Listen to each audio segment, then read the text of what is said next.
14 वर्ष के वनवास में 17 जगह रुके थे भगवान श्री राम। जानिए सभी जगहों के बारे में। 14 वर्ष के वनवास काल में श्री राम ने कई ऋषि मुनियों से शिक्षा और विद्या ग्रहण की, तपस्या की और भारत के आदिवासी, वनवासी और भारतीय समाज को संगठित कर उन्हें धर्म के मार्ग पर चलाया।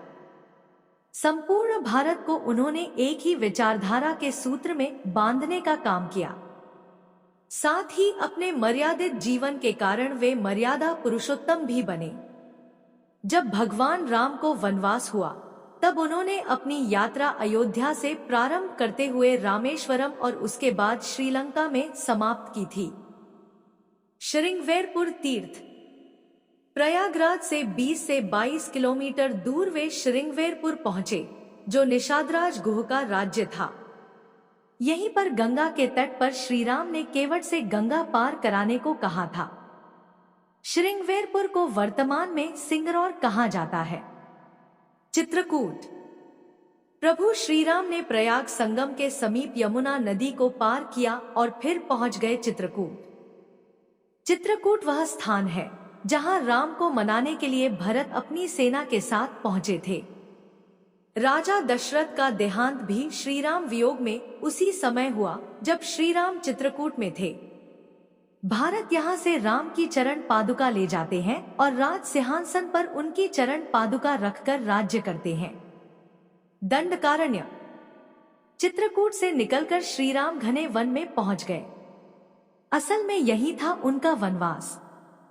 इस वन को उस काल में दंडकारण्य कहा जाता था। मध्य प्रदेश, छत्तीसगढ़ और महाराष्ट्र के कुछ क्षेत्रों को मिलाकर दंडकारण्य था।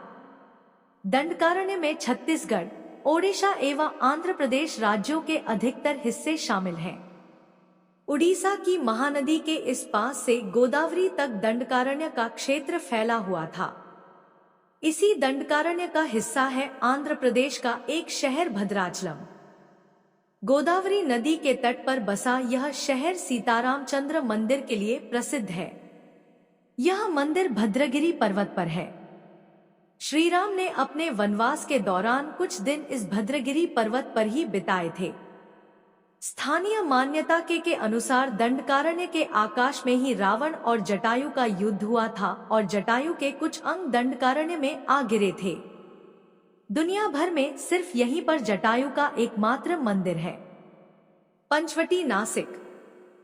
दंडकारण्य में मुनियों के आश्रमों में रहने के बाद श्री राम अगस्त्य मुनि के आश्रम गए।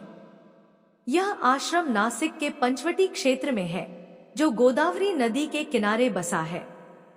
यहीं पर लक्ष्मण ने शूर्पणखा की नाक काटी थी। राम लक्ष्मण ने खरवदूषण के साथ युद्ध किया था। गिद्धराज जटायु से श्री राम की मैत्री भी यही हुई थी। वाल्मीकि रामायण अरण्यकांड में पंचवटी का मनोहर वर्णन मिलता है। सर्वतीर्थ। नासिक क्षेत्र में शूर्पणखा, मारीच और खरवदूषण के वध के बाद ही रावण ने सीता का हरण किया और जटायु का भी वध किया था, जिसकी स्मृति नासिक से 56 किलोमीटर दूर ताकेड़ गांव में सर्वतीर्थ नामक स्थान पर आज भी संरक्षित है। जटायु की मृत्यु सर्वतीर्थ नाम के स्थान पर हुई, जो नासिक जिले के इक्तपुरी तहसील के ताकेड़ गांव में मौजूद है। इस स्थान को सर्वतीर्थ इसलिए कहा गया क्योंकि यहीं पर मरणासन्न जटायु ने सीता माता के बारे में बताया। राम जी ने यहाँ जटायु का अंतिम संस्कार करके पिता और जटायु का श्राद्ध तर्पण किया था। इसी तीर्थ पर प्रवास के दौरान सीता माता की रक्षा के लिए लक्ष्मण रेखा खींची गई थी। शबरी का आश्रम। जटायु और कबंध से मिलने के पश्चात श्री राम ऋषिमुख पर्वत पहुंचे। रास्ते में वे पंपा नदी के पास शबरी आश्रम भी गए, जो आजकल केरल में स्थित है। शबरी जाति से भीलनी थी और उनका नाम था श्रमणा। पंपा तुंगभद्रा नदी का पुराना नाम है। इसी नदी के किनारे पर हम्पी बसा हुआ है। पौराणिक ग्रंथ रामायण में हम्पी का उल्लेख वानर राज्य किष्किंधा की राजधानी के तौर पर किया गया है। केरल का प्रसिद्ध सबरिमलय मंदिर तीर्थ इसी नदी के तट पर स्थित है। ऋषिमुख पर्वत। मलय पर्वत और चंदन वनों को पार करते हुए श्रीराम ऋषमुख पर्वत की ओर बढ़े। यहाँ उन्होंने हनुमान और सुग्रीव से भेंट की, सीता के आभूषणों को देखा और श्रीराम ने बाली का वध किया। ऋषमुख पर्वत वाल्मीकि रामायण में वर्णित वानरों की राजधानी किष्किंधा के निकट स्थित था। ऋषमुख पर्वत तथा किष्किंधा नगर कर्नाटक के हम्पी जिला बेल्लारी में स्थित है। पास की पहाड़ी को मतंग पर्वत माना जाता है। इसी पर्वत पर मतंग ऋषि का आश्रम था जो हनुमान जी के गुरु थे। रामेश्वरम रामेश्वरम समुद्र तट एक शांत समुद्र तट है और यहाँ का छिछला पानी तैरने और सनबेदिंग के लिए आदर्श है। रामेश्वरम प्रसिद्ध हिंदू तीर्थ केंद्र है। महाकाव्य रामायण के अनुसार भगवान श्रीराम ने लंका पर चढ़ाई करने के पहले यहाँ भगवान शिव की पूजा की थी। रामेश्वरम का शिवलिंग श्रीराम द्वारा स्थापित शिवलिंग है। धनुषकोडी 3 दिन की खोजबीन के बाद श्रीराम ने रामेश्वरम के आगे समुद्र में वह स्थान ढूंढ निकाला जहां से आसानी से श्रीलंका पहुंचा जा सकता हो।